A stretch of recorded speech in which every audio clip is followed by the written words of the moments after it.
You guys are on mute in the boardroom. We can't hear you, or at least I can't hear you. Yeah, I can't either, John.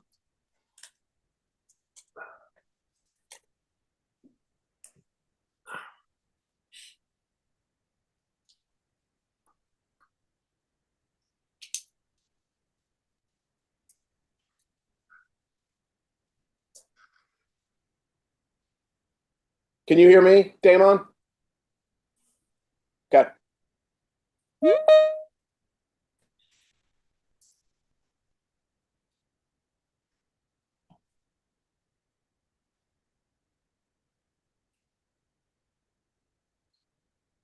We'll just give Teddy and Kate another couple minutes. Sure. There's Teddy. In the meantime, we can see the McGuire Woods sign there. You're doing a little soft promotional work. Where is that? I didn't know there was a sign. Right there in front of your laptop. Oh, yeah. Sure. Send all your legal work. Absolutely. Good morning. Hey, Teddy. Teddy.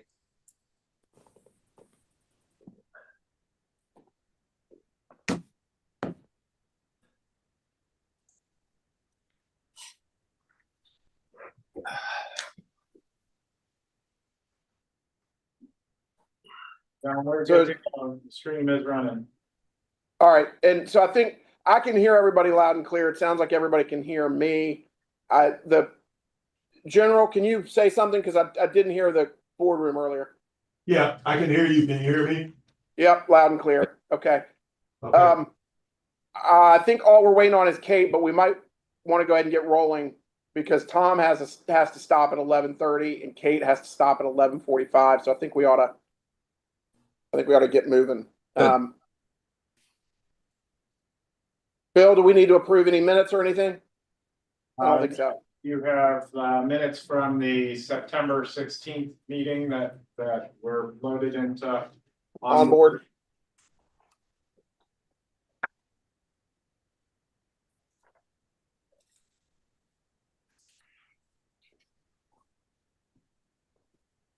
All right, well, let's approve those at the end of today's meeting once if people have a chance to pull them up on onboard, unless everybody's already had a chance.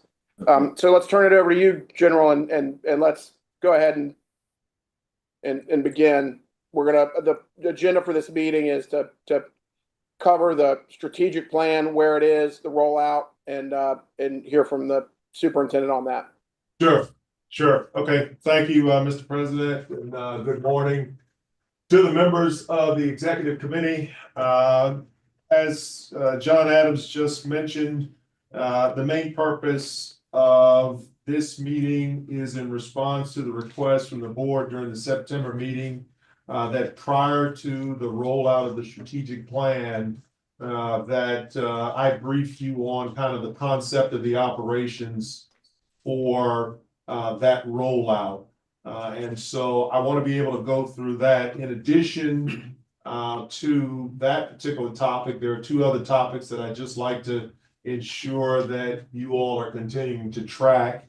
And the first is just kind of what we're looking like with respect to our recruitment campaign for next year's academic class. And then having just returned from Chattanooga, Tennessee, with a meeting with the other Southern Conference college presidents to just kind of bring you up to date on the discussions that took place with respect to this settlement, NCAA settlement on the lawsuit for prior NCAA members' participation and name, image, and likeness.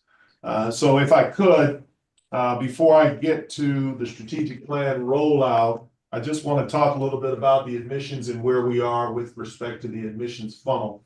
And as of the 24th of October, or actually the 23rd, for the class of 2029, we have a total of 1,321 applications that are in the process. That's a combination of those that have been submitted, and every piece and part of that has been completed, and then some that are in various different stages and are categorized as incomplete. So that's a very good number.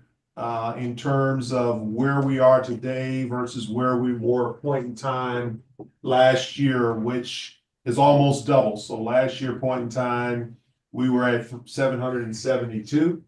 And the year prior, we were at 334. And today we sit at 1,321, which is a very robust number of applicants, and both Shannon and Joe and myself are continuing to talk about the various different approaches in which they are going to use to get as many through that applicant process, and then somewhere here around November, December timeframe, they will begin the process of some early selections, early appointments, with the bulk of the appointments beginning to occur in the start of the second semester in the new year, somewhere around the February timeframe, January, February timeframe.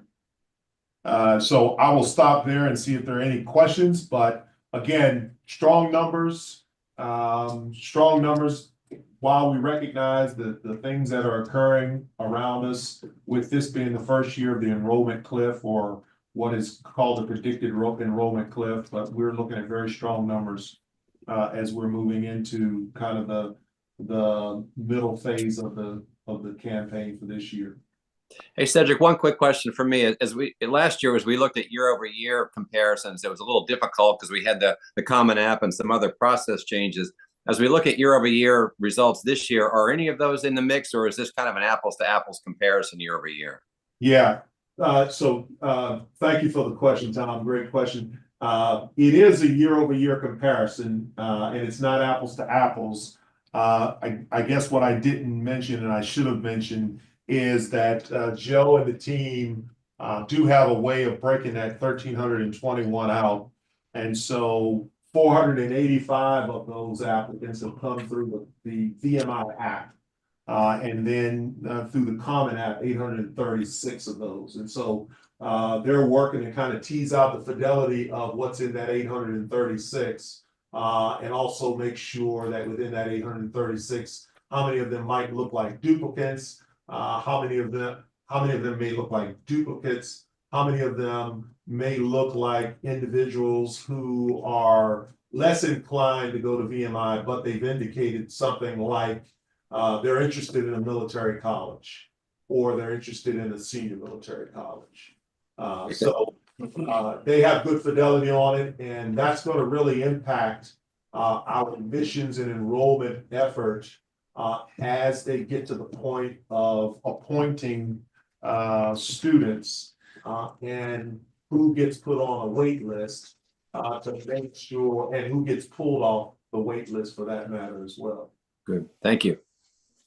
General, you mentioned the enrollment cliff.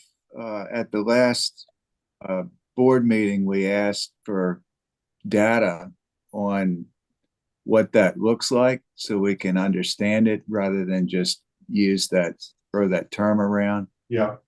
Still waiting on that data. Okay. All right. We will get that to you. Thank you.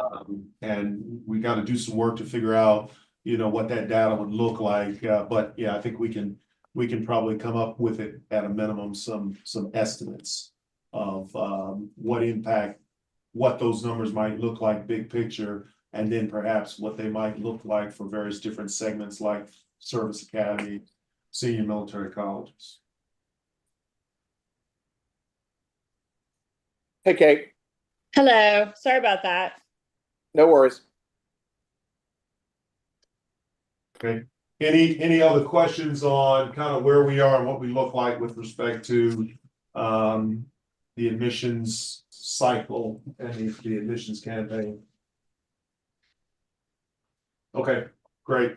All right, next I'll just go ahead and shift to the strategic plan rollout. Again, just kind of put in place for our collective understanding where we are. And so during the last board meeting back in September, it was discussed that there was ongoing work and effort being done to do a broader rollout of the strategic plan here in tandem with Founder's Day. Since the people of the foundation and this 50th anniversary of the founding of the foundation and what it all means to VMI based on philanthropy was going to be front and center this year. We thought that the best opportunity to do a rollout of the strategic plan was during that time. And so the team has done a lot of work to put together a series of things that I will talk about as a part of that rollout. We are still doing some work to just kind of finalize and fine tune some things. But tomorrow, I will do a presentation to the faculty and staff tomorrow afternoon, where we will show some of the products and have a conversation about the contents of the strategic plan and what role each respective individual, whether they are faculty or staff, can play, or alumni can play in making the strategic plan a reality. So I'm going to go through very quickly the slides, but certainly if there's any questions, please feel free to ask them. So the first is just the agenda. Next. And so just to remind the XCOM, these are the stakeholders, and these are the folks that throughout this process, we are going to begin to have engagements with. And obviously, a lot of the detailed work that has gone into the strategic plan and some forthcoming work that we will provide to the Board of Visitors, as well as progress on the strategic plan will be coming in the future. And as I mentioned during the September board meeting, what I'd like to do is do at least annual updates to the board on progress. You all requested a look at every objective and every task associated with the strategic initiatives. We're in the process of finalizing those. Each stakeholder is going to come into me and lay out the initiatives, not stakeholder, I'm sorry. Each initiative lead is going to come in and lay out for me the task level items associated with those objectives and those initiatives. And we're going to make sure that we're in alignment. And then once that's done, I will post and or brief those to the Board of Visitors. How many tasks did we say we had? 100? We have 48 tasks. Okay. 21. I'm sorry, I had the wrong number. We'll brief all the tasks to the board, to the board, and we'll post them once we've got to the final state of those. Okay. Hey, General, what's your timeline to be in a final state with those? Of the tasks? Yeah. I probably put myself on getting it done here between now and before Thanksgiving furlough, John. Okay. As far as finalizing the plan. Okay. Next slide. So with respect to the rollout event, again, tomorrow at 3:30, we're going to have a reception where the entire post is invited, faculty and staff. These are some of the things that you'll see. Go back, please. These are some of the things you'll see. I'm getting ready to show you all about a 4-minute video clip of the kind of overarching video message for the strategic plan. That is my words and John Adams, Board President's words about the strategic plan and its rollout and the impact it's going to have on the Institute over the next decade. And then I'll make some comments that will go a little deeper to the faculty and staff about the strategic plan. And then we're going to recognize some individuals who were participants in the work that was done as we developed the plan and as we got to the point of the rollout. We'll have some renderings of some of the facilities that represent the already 271 billion or thereabouts worth of funding that we've received from the state and or are prepared to receive from the agencies. That's going to make a number of these 21st century facilities and initiatives a reality. And then we'll have a series of just kind of things as takeaways for folks. You see some representative samples on the right side of the slide, just to kind of remind people of where we are in terms of the rollout of the strategic plan. Any questions on this first slide? Okay, next, if we could go to the video. And this again is just a video that was put together that just kind of is going to be kind of the teaser of what the strategic plan is going to be about. I think our communications and marketing team did an excellent job with it, and I hope you all enjoy it.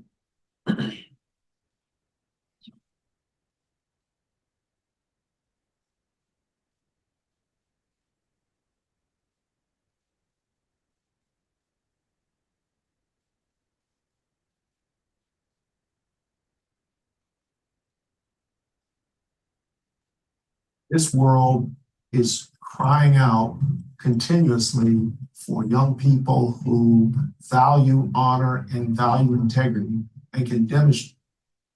They're not hearing the sound. Okay. Each and every day in everything that they do. These have always been the fundamentals of Virginia Military Institute. The strategic plan, Forging 21st Century Leaders, is important for the future of VMI. We want to ensure that we continue and we position ourselves with the things that are going to make us great, the things that are going to continue to allow us to thrive as an institution, whether it's our academic program or the world-class faculty that we will continue to recruit and retain who are tops in their fields and match them up with top-rated facilities and infrastructure that will allow them to get the best out of each and every student in the educational environment. I care a great deal about the Institute. I graduated from here in 1996. VMI did amazing things for me, and I am very grateful to VMI. And I want it to continue to provide cadets with the lessons and the education and the experience that it did for me so that they can go out and lead really fulfilling lives that are both rewarding but also full of service. VMI is always a school that has very significant traditions, very grounded principles. And I think one of the things about the strategic plan is it recognizes those principles and it honors those traditions, and we stay true to the key things that make VMI special. But it also looks forward and recognizes we've got to continue to improve our infrastructure. We've got to continue to improve our recruiting efforts to make sure we're getting our message out and getting the best people. Many facets of the strategic plan are intended to broaden the experience of our cadets. We have some great programs that create pathways to success. We know that the world in which they will go serve in many different capacities is much more diverse today and into the future than it has ever been before. So we want to continue to ensure that the tools, the techniques, the leadership experiences that we put before them help them grow and mature so that the day after they graduate, they are more than capable and they are more than ready to go out and be successful in the world. So you have a strategic plan so that all of your decision-making is oriented in that way, ensuring that we're going to continue to achieve academic excellence. The strategic plan is critical for focusing our decision-making going forward. There's not many things more important to the board than establishing the strategic vision. But at the end of the day, we're here to educate honorable men and women and send them out to lead in various fields. Every single person is going to need to buy in and understand how they fit in to the success of the strategic plan. Whether it's faculty and our ability to grow and develop them with top-rated teaching technologies, or whether it is someone that is on our construction staff that's going to be responsible for the delivery of so much high-quality, state-of-the-art infrastructure. Everybody owns a piece of this, and everybody is going to be a part of the success that's achieved as we live up to the mission of the Institute and we achieve the VMI values that are so very important in producing young men and women of character.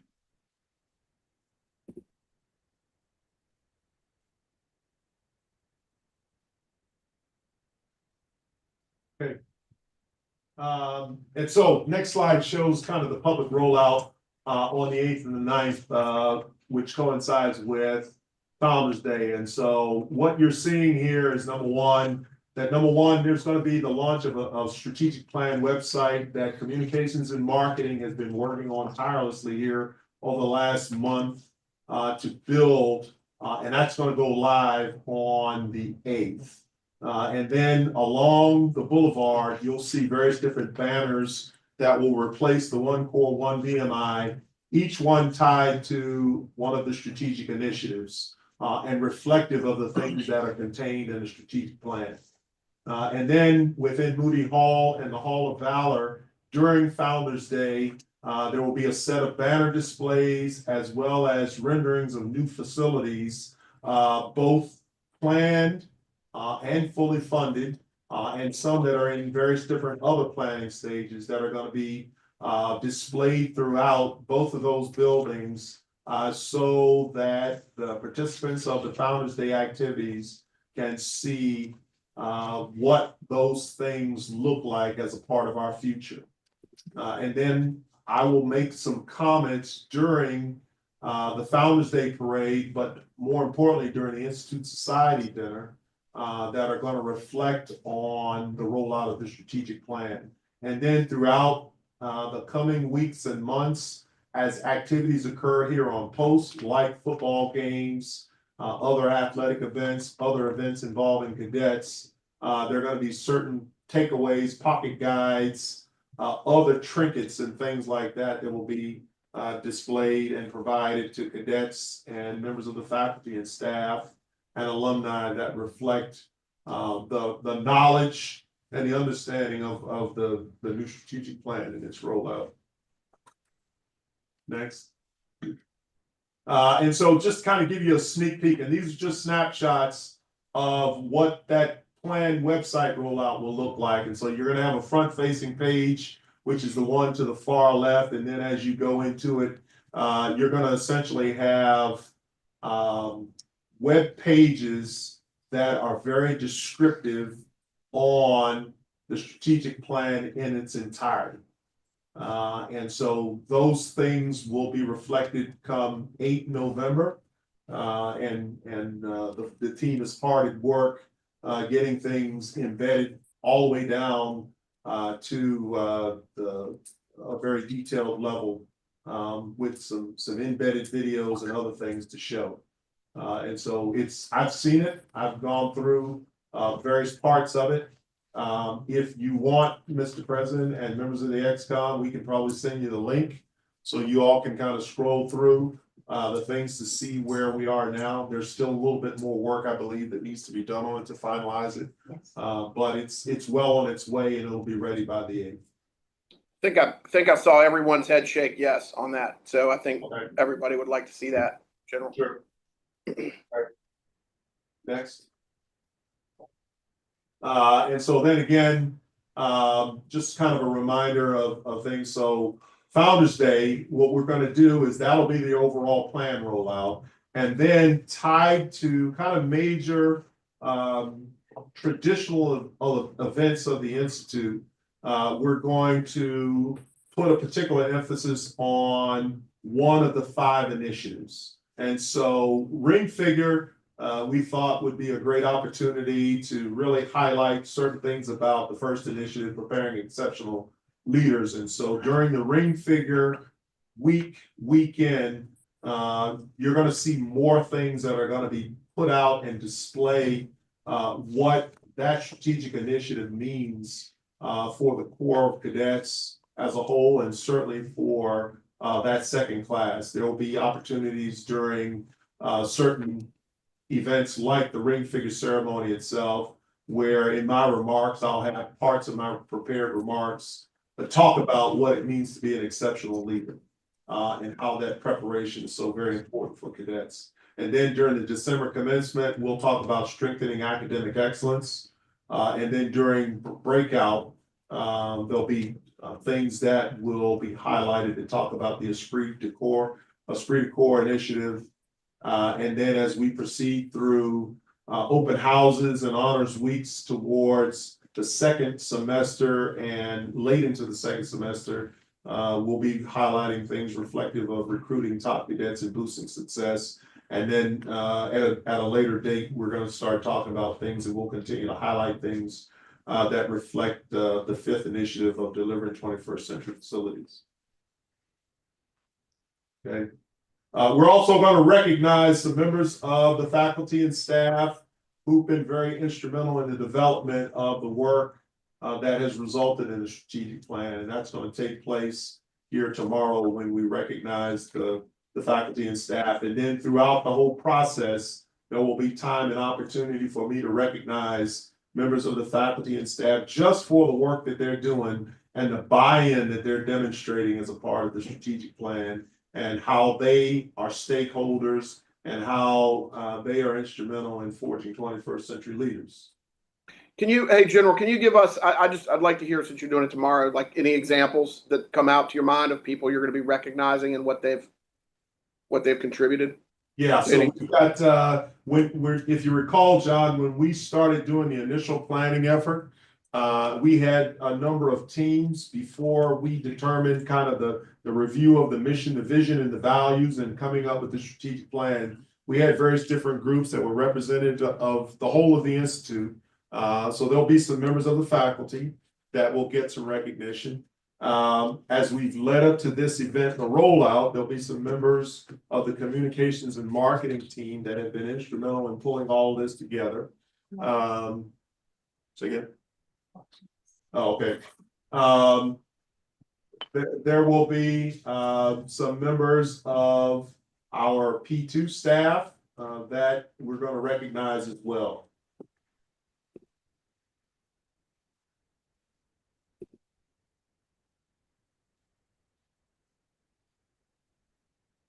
Okay. All right. And so that is a summary of the rollout. Again, there's still work that's being done leading up to the 8th and the 9th of November, but a lot of things have been accomplished. In addition to kind of just the things that are going out, the strategic plan itself will be up on the website through a link. And it's the strategic plan that's been approved by the board. I think I'll have the team go through it one more time with a fine-tooth comb just to make sure, you know, that there are no small things that need to be touched up, like grammatical errors or any small changes that may have been made as we've begun to do the work, defining objectives and going out to the task level. So subject to any questions or comments by the XCOM, that concludes that portion of the brief.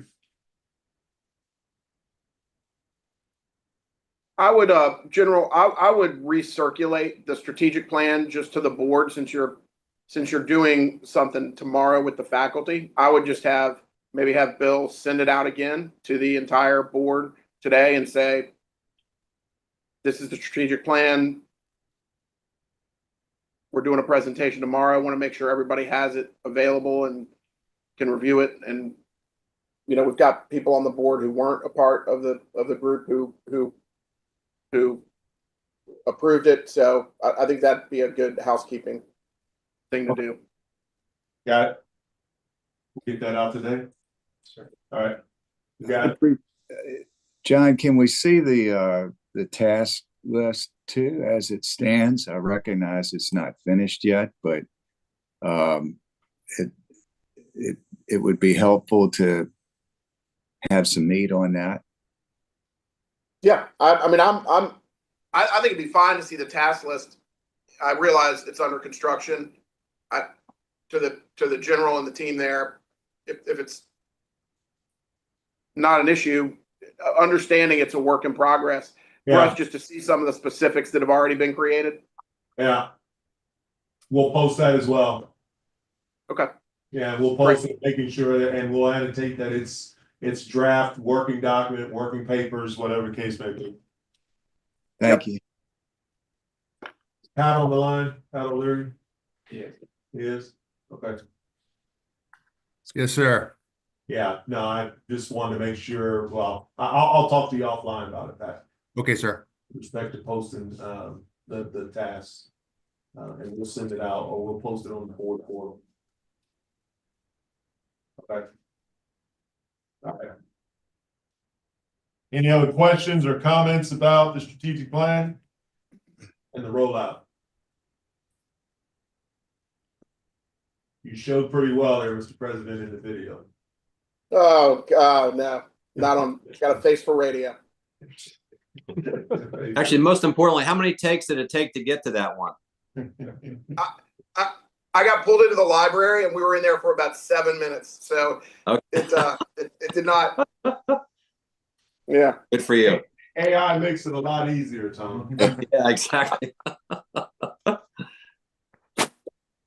Okay, with that, I'll shift to just kind of a discussion about the House settlement, so that you all are up to speed. So last week, as I mentioned, I was in Chattanooga with college presidents, the CEO for the SoCon.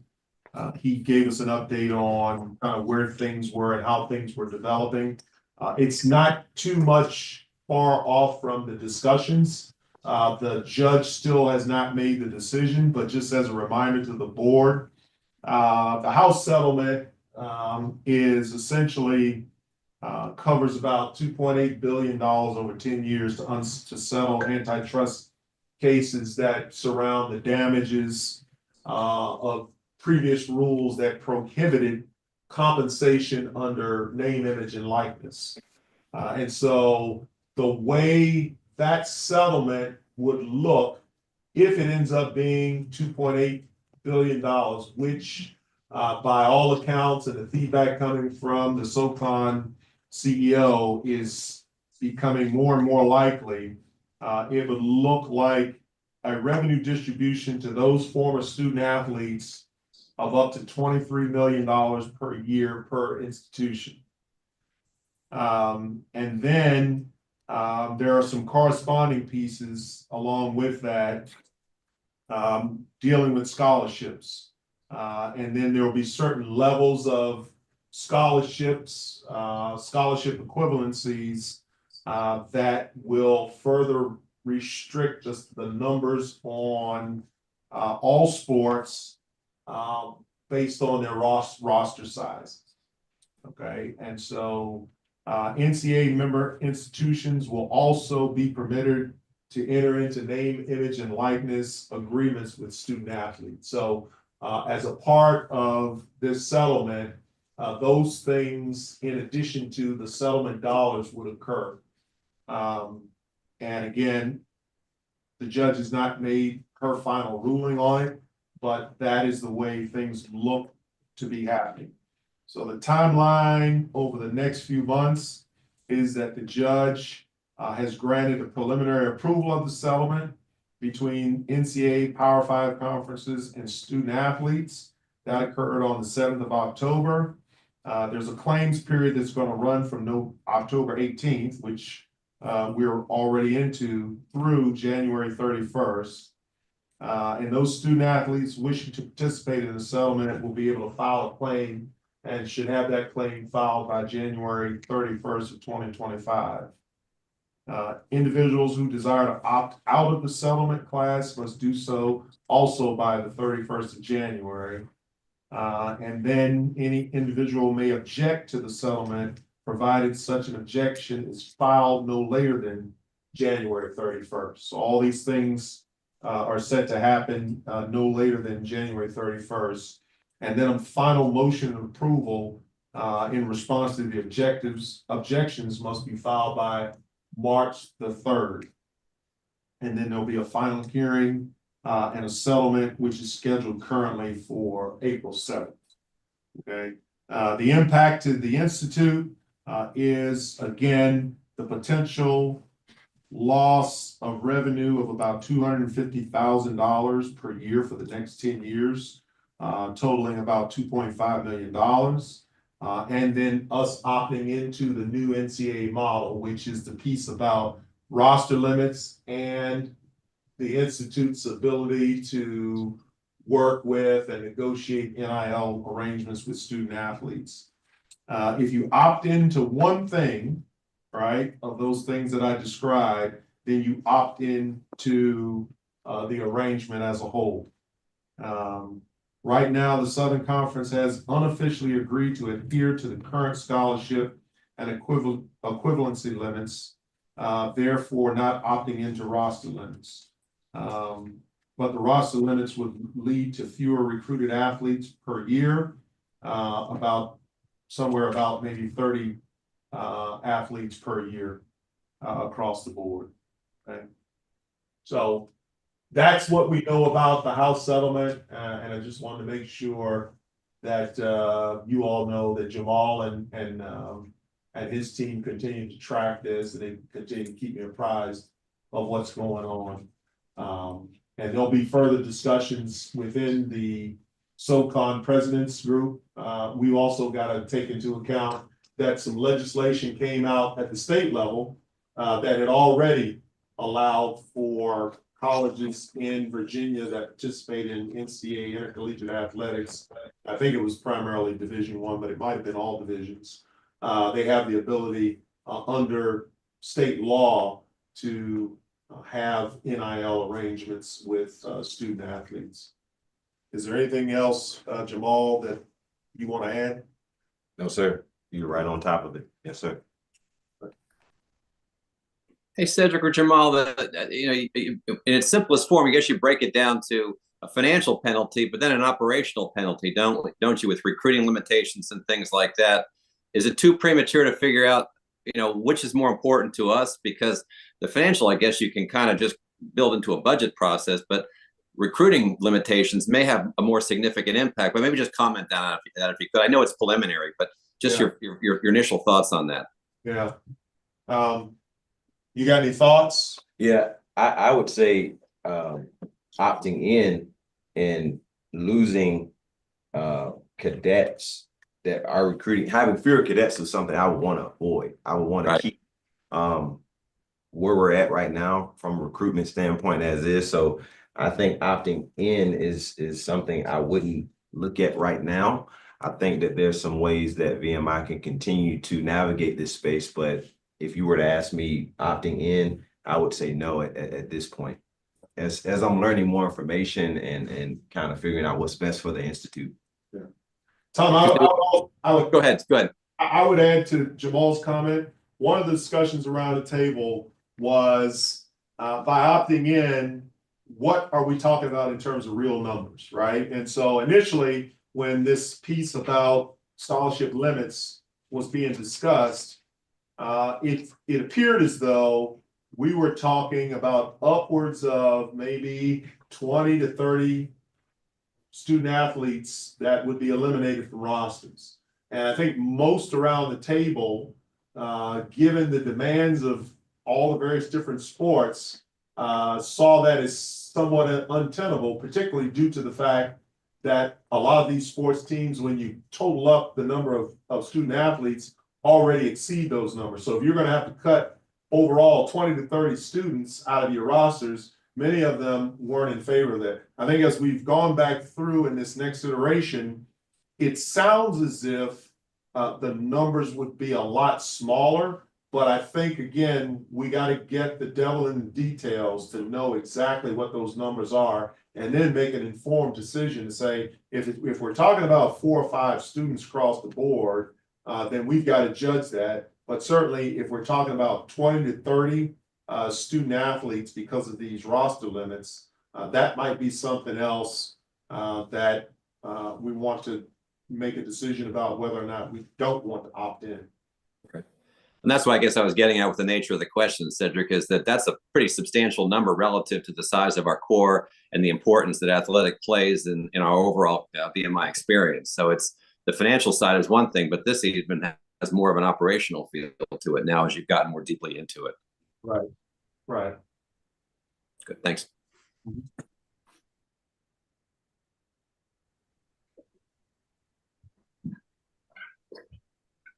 Any other questions on the House settlement?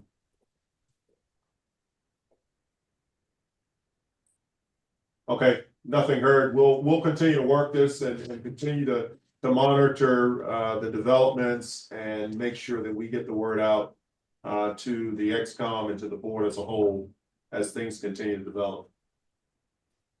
All right. So, Mr. President, those are the three topics that I specifically had teed up for this XCOM meeting. And I'll open it up or turn it back over to you to see if there's any additional topics or comments that the board members have for me, the board members of the XCOM. Yeah, I'll put it out there to the members of the executive committee. Does anybody have anything else they want to cover while we're together? Nothing here, John. John, I've got an issue. Sure. It's the Cadet, the newspaper, and the permit. I think we all know that the paper's been operating without a permit for several years and trying to get a permit. We've all received, I think, letters, and some of us have received calls about this. You and I met with the administration the week of the BOV meetings, September 16th. And we were assured at that time that the administration was going to meet with the editors of the newspaper and take this thing across the finish line. And my discussion with the editor this week is they haven't heard anything from the administration since that meeting. The cadets need a permit to recruit staff to work on the thing. We all know that free time is hard to find at VMI, and it's just been a traditional thing that VMI has offered to people working on the cadet that are putting in that extra time to give them some rewards in terms of simple things like hay down and missing some meal duty to work on the paper. Without that permit, the cadets say that the paper is being strangled.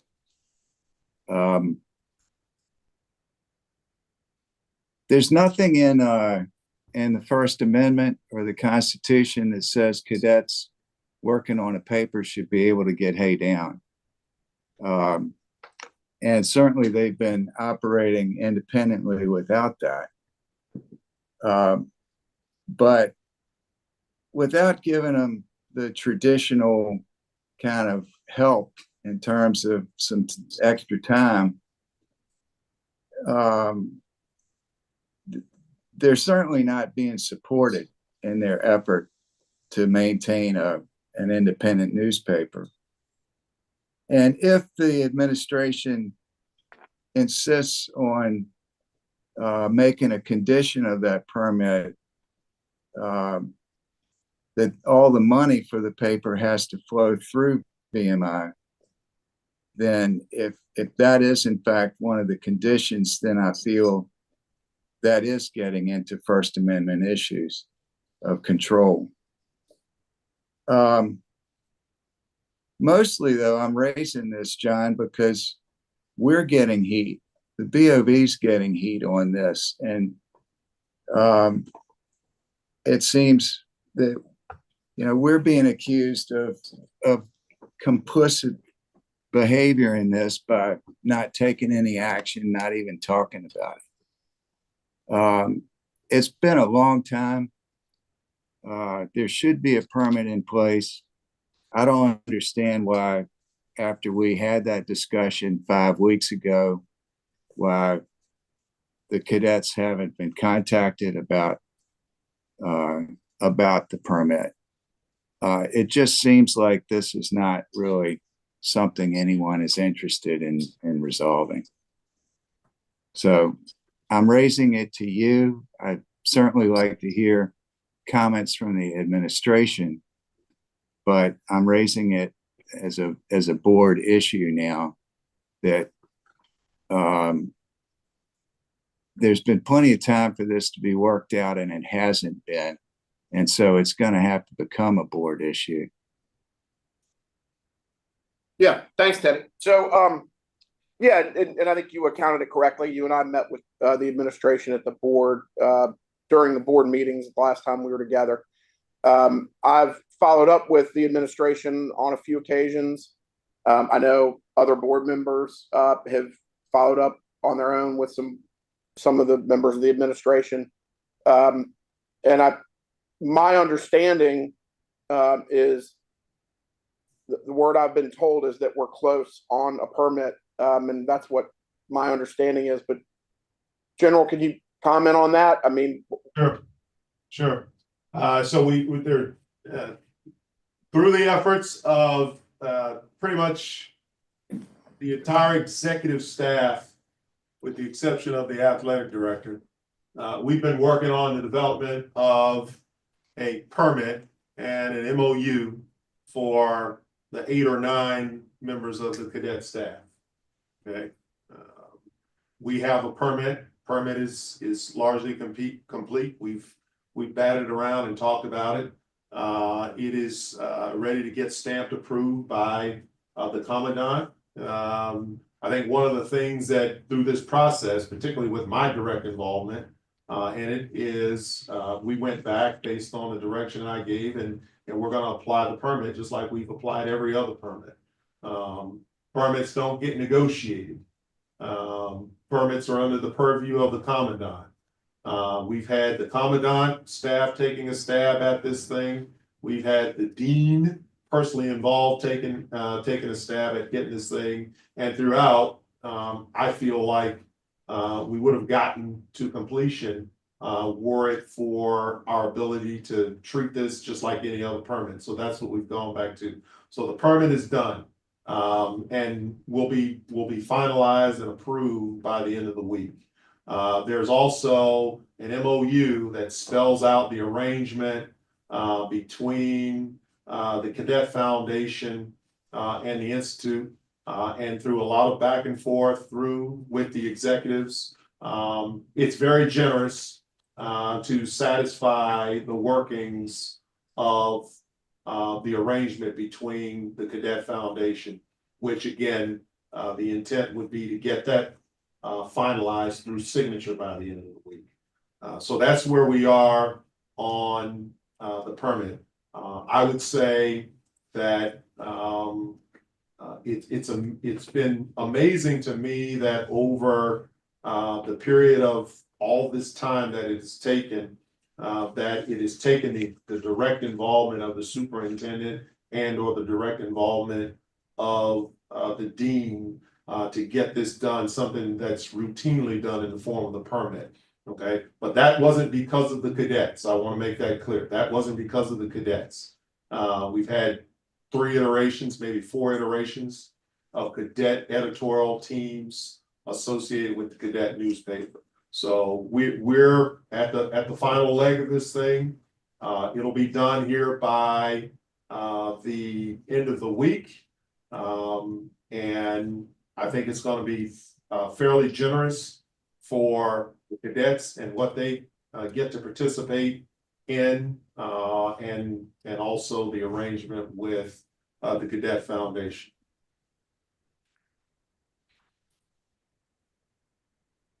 Okay,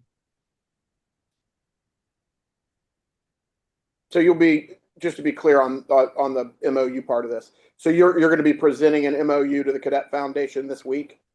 Yes, probably, we probably can transmit something over to them by COB today. and that's separate, the permit is separate and independent from that. Yes, but there are references made in the MOU about the fact that the cadets that are part of the cadet newspaper staff are going to have to be in compliance with the permit that describes the privileges and the provisions of them operating as cadet newspaper.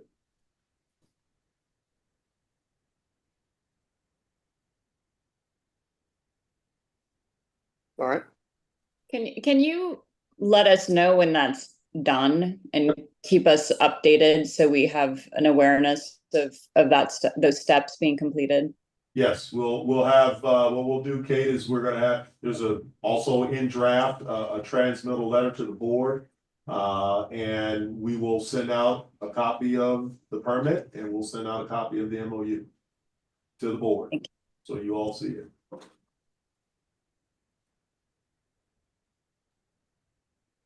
Yeah, go ahead. Hey, Damon, we can't hear you. At least I can't hear you. I can't hear you. You're muted, Damon. I think you have to hit 1, 2 on your phone. It's a little bit. Try that. It's a very secret code.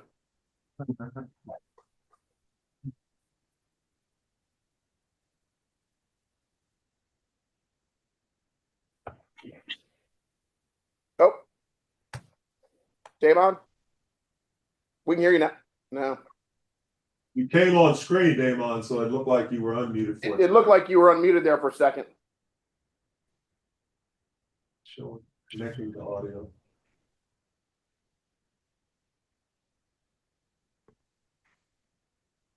We're gonna get creative, Damon.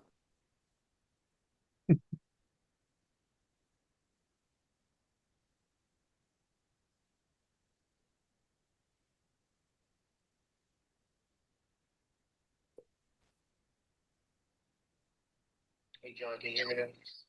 I can hear you loud and clear. Hold on 1 second. Go ahead and talk. Yes, I just had a quick question in reference to the permit and the generalization of how it's organized. Is it in the same manner as all permits that we give to our cadets when we in a permit mode? Damon, the answer is yes, and as a matter of fact, Lee Everett and his staff did a fair amount of research to dig up the last existing permit, and I think they began to frame the draft of the new version in that manner, and I think there were slight changes that were made just to kind of update things consistently with what Blue Book says right now and some of the other practices that are going on inside barracks. Yes, sir.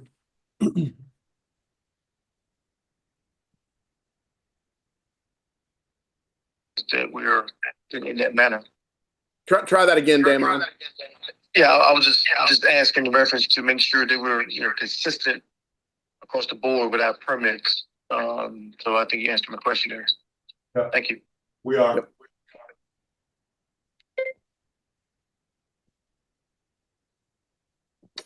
Thank you. All right. Anything else from the executive committee? All right. Well, General, we look forward to getting the strategic plan for the whole board, the task list, understanding that they're in draft. I think Teddy had mentioned some data on the cliff. And then stuff related to the cadet newspaper. I Okay, think that's, and if anybody else, let's go ahead and if you haven't had a chance now to approve the minutes, can I get a motion to approve the minutes? So moved. I got a second from Damon. All in favor, say aye. Aye. Hi. All right, good. I think that's all we have. I'll take a motion to recess. I'll move. Second. Second from Damon. All right. Thank you all very much. Thanks, everybody. Take care. Bye-bye. Bye-bye.